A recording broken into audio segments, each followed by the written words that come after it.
Bienvenue à ma brève promenade en français créée pour célébrer Jane's Walks. Cette année, j'ai réalisé cette vidéo pour que vous puissiez profiter de la balade en famille ou avec un ami. J'espère que nous pourrons faire des promenades en personne dans un proche avenir. Cette promenade fait moins que 1,5 km et dure entre 20 à 30 minutes. Jane Jacobs était une urbaniste et une activiste qui plaçait la marche au cœur des déplacements en ville. Sa vision valorise l'expertise citoyenne, l'histoire et la symbolique des lieux, même que le networking communautaire.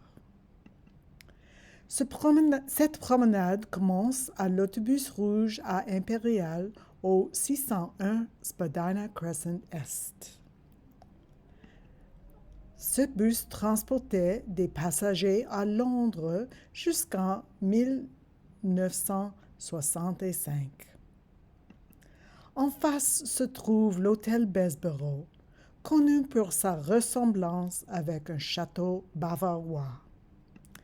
Les matériaux utilisés dans son construction étaient d'origine canadienne, y compris la pierre Tyndall du Manitoba, les briques de la briquerie de Claybank et les carreaux de Estevan. Regardez attentivement l'hôtel Bessborough et voyez si vous pouvez trouver les fenêtres orielles et les tourelles arrondies. Pouvez-vous voir d'autres animaux ou symboles? Notre prochain arrêt serait le kiosque à musique du parc Kiwanis. Tenez-vous debout sur le kiosque et tournez à 360 degrés et voyez ce que vous pouvez percevoir.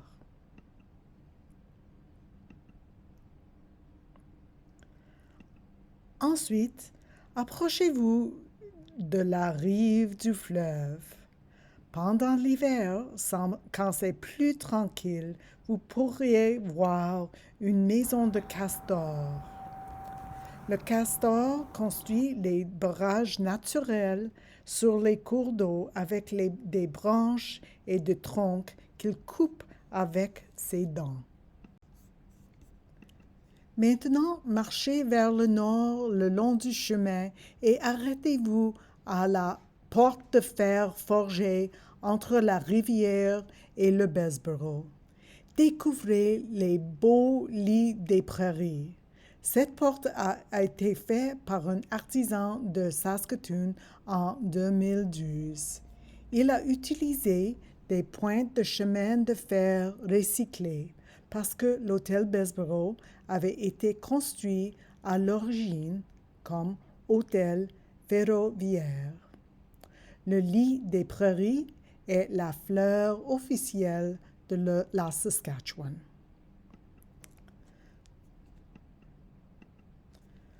Continuez à marcher un peu vers le nord, puis tournez à l'ouest et montez les escaliers en direction de l'hôtel Sheraton Cavalier. Restez sur le trottoir toujours en direction du nord. Notre prochain arrêt est la statue des enfants fabriquée par Bill Epp, appelée Tribute to Youth. La sculpture date de l'époque où notre ville a accueilli les Jeux d'été des Jeux Canada Games en 1889. Continuez vers le nord sur le trottoir et arrêtez-vous devant la statue du gouverneur général Ray Netishin, célèbre politicien et avocat. Les Canadiens d'origine ukrainienne sont fiers de son héritage ukrainien. La statue en bronze coulé a également été réalisée par Bill Epp. Tournez-vous un peu maintenant vers le sud-ouest et regardez de l'autre côté de la rue les deux églises en briques.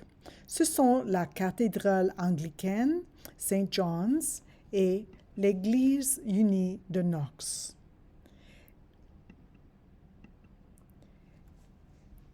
Elles ont été construites dans un style néo-gothique, un peu comme les églises médiévales d'Angleterre.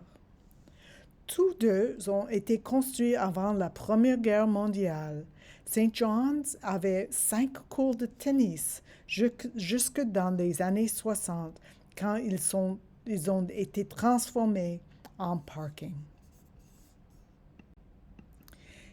Il y a actuellement un projet pour développer un condo de 19 étages dans le parc de stationnement de Knox United Church.